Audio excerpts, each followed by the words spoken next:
Savez-vous que nous vivons l'enfer dans le monde numérique ici en RD Congo et plus particulièrement dans le domaine du trading? Tu veux t'inscrire chez un broker bien régulé? Réponse, ton pays n'est pas pris en charge. Tu veux payer un abonnement d'un logiciel de trading? Tu veux faire des dépôts et des retraits dans plusieurs plateformes en ligne? Réponse, ton pays n'est pas éligible ou accepté. La connexion internet n'en parle ni même pas. Une connexion très bizarre et extrêmement chère. Et vous savez quoi? On est obligé d'attendre minuit pour naviguer. Sinon, c'est extrêmement compliqué. Et le courant électrique, là c'est le diable sur terre, les gars. Même en plein tournage, des coupures en cascade sans aviser. Et voilà, c'est ce que je disais. Il est parti. Les gars, j'arrête le tournage. Je vais continuer jusqu'à ce que le courant reviendra 5 heures. Salut tout le monde, j'espère que vous allez bien. Si c'est la première fois que vous tombez sur ma chaîne, moi c'est Constant Trading. Sur cette chaîne, je partage toutes mes astuces qui vous permettront de construire votre fortune grâce au trading, investissement en bourse, crypto, etc. Si l'une des thématiques vous intéresse, n'hésitez pas à vous abonner et d'activer la cloche de notification pour être au courant de toutes mes nouvelles vidéos. Alors, on est parti. La République démocratique du Congo, c'est l'un des pays les plus riches d'Afrique en ressources naturelles. Mais paradoxalement, c'est l'un des pays les plus pauvres en accès numérique. En 2025, et pourtant ici, avoir une connexion internet stable est un luxe. Une chose aussi basique, aussi essentielle qu'hier, on considère comme acquise. Mais chez nous ici au Congo, c'est encore une bataille grave. À Kinshasa, à Lubumbashi, à Kisangani et plein d'autres villes, nos jeunes sont brillants, motivés et pleins de rêves numériques. Mais ils sont bloqués par un système qui les pousse vers l'abandon. Pendant que le monde avance avec l'intelligence artificielle, le trading, la blockchain et plein d'autres choses, nous on se bat encore pour avoir une connexion WhatsApp qui tient après 10 minutes d'attente. Là c'est vraiment l'enfer que nous vivons ici au Congo. Des grandes plateformes internationales refusent même de nous servir. Ce n'est pas parce qu'on n'a pas le niveau, mais simplement parce que notre pays ne figure pas sur leur liste de territoires éligibles. Comment peut-on espérer participer à l'économie mondiale si on est toujours oublié du monde numérique? C'est extrêmement compliqué. La RDC est comme un enfant brillant à qui on refuse l'accès à l'école. Non pas parce qu'il est incapable, mais parce que les portes sont fermées. C'est ça la vraie tragédie. Nous ne sommes pas déconnectés parce que nous le voulons, mais parce que le système nous y contraint. J'ai découvert le trading avec des étoiles plein aux yeux. Pour moi, c'était un monde de liberté. Un monde où peu importe ton origine, ton nom ou ta nationalité, seul ton esprit, ta stratégie et ta discipline comptaient. Je me suis formé, j'ai passé des nuits blanches à étudier le marché. J'ai économisé chaque franc pour pouvoir me lancer sérieusement. Et j'ai mis tout mon cœur là-dessus. Mais aujourd'hui, je suis fatigué. Pas fatigué du trading, non, fatigué de me battre contre un mur invisible. Un mur que chaque Congolais connaît. Celui des blocages techniques, de l'isolement numérique et du manque total d'accès. Tu trouves un excellent broker international.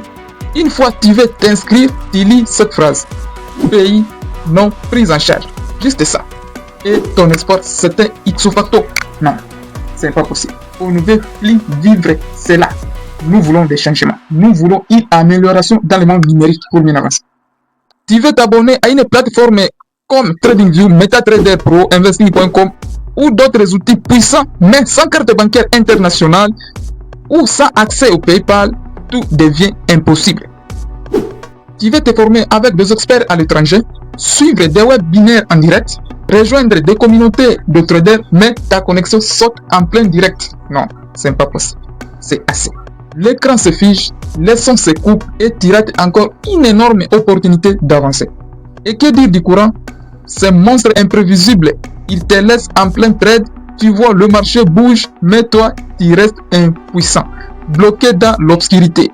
Tu trouves ton ordinateur 30 minutes plus tard et tu découvres que ta position est partie dans le mur. Il y a des jours où je me demande si je ne suis pas en train de forcer une direction qui ne veut pas de moi. Le pire, ce n'est pas la difficulté, c'est de savoir que tu as la capacité de réussir, mais que ton environnement te tire vers le bas chaque jour un peu plus. Tu ne manques pas de talent, tu ne manques non plus de la motivation, tu manques juste un terrain de jeu équitable.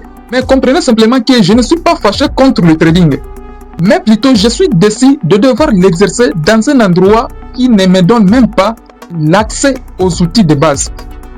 Et parfois, je ressens ce vide, ce découragement profond. À quoi bon de continuer si tu dois toujours faire 10 fois plus d'efforts pour atteindre la moitié des résultats des autres? Mais tu sais quoi, malgré tout ça, je tiens encore. Car chaque frustration me rappelle une chose, que ce n'est pas moi le problème, mais plutôt le système.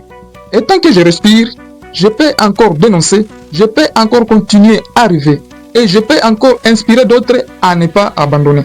Tu sais, au début, je pensais que j'étais mal organisé, que je devais faire plus d'efforts, que si j'étais assez discipliné, assez persévérant, qu'un jour je finirais par contourner tous les obstacles. Mais au fil du temps, j'ai compris une vérité plus profonde. Ce que je vis n'est pas un problème personnel, mais plutôt ce que je vis est un problème systémique. Ce n'est pas juste un souci de connexion, ce n'est pas juste un souci d'électricité, ce n'est pas juste un souci d'accès aux plateformes. C'est un ensemble, un système entier qui a été détruit sans penser à ceux qui veulent entrer dans le monde numérique. On parle de développement, on parle d'émergence, mais comment peut-on émerger si on est absent de l'économie numérique mondiale? Aujourd'hui, le monde est en train de se transformer. L'intelligence artificielle, le trading, le e-commerce, la finance décentralisée, les crypto-monnaies, le freelancing, l'automatisation, etc. C'est là que se joue l'avenir. C'est là que naissent les opportunités. Nos jeunes sont capables, nos cerveaux sont brillants, nos idées sont fortes, mais sans infrastructure, sans accès et sans soutien, c'est comme donner un piano à un enfant dans un désert. Il peut jouer, oui, mais qui va l'entendre? Le problème n'est pas la jeunesse congolaise, ce n'est pas son manque de talent. Le vrai problème, c'est un environnement national qui n'a pas encore compris l'intérêt de l'évolution technologique actuelle.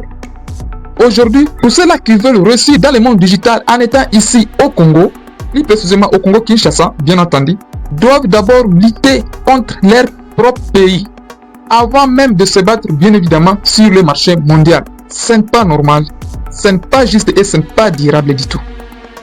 Alors, je le redis, ce n'est pas une simple difficulté individuelle, mais plutôt c'est un cri collectif, un problème structurel, un appel à revoir tout un système qui, pour l'instant, exclut ses propres enfants du futur. Je ne suis pas ici pour me plaindre de quoi que ce soit. Je suis ici pour réveiller. Je suis ici pour secouer les consciences, pour dire de tout haut ce que beaucoup ressentent en silence. Oui, je suis fatigué, oui, je suis frustré, mais je ne suis pas encore vaincu. Parce que malgré tous ces blocages, il y a encore une flamme qui brille en moi. Une flamme qui me dit que le Congo n'est pas condamné à rester en retard. Une voix intérieure me dit, crie, que notre pays mérite mieux, que notre jeunesse a sa place dans le monde digital. Regardez autour de vous, malgré la lenteur de la connexion, il y a des jeunes qui apprennent les codes, qui tradent, qui montent des boutiques en ligne avec des téléphones usés et une carte mémoire presque pleine. Malgré les coupures d'électricité, il y a des entrepreneurs qui bossent à la lumière des bougies, des créateurs de contenu qui enregistrent avec un vieux téléphone et des rêveurs qui refusent de baisser le bras. C'est ça la force du Congolais. On nous a jamais donné les conditions idéales, mais on continue de croire, de créer et de pousser. Maintenant, il est temps de passer à l'étape suivante. Arrêtez de s'adapter au manque, commencez à exiger mieux. Assez, c'est assez. Assez de compromis, assez de silence, assez de voir notre génération réduite à la survie numérique pendant que le monde se transforme à une vitesse de folie.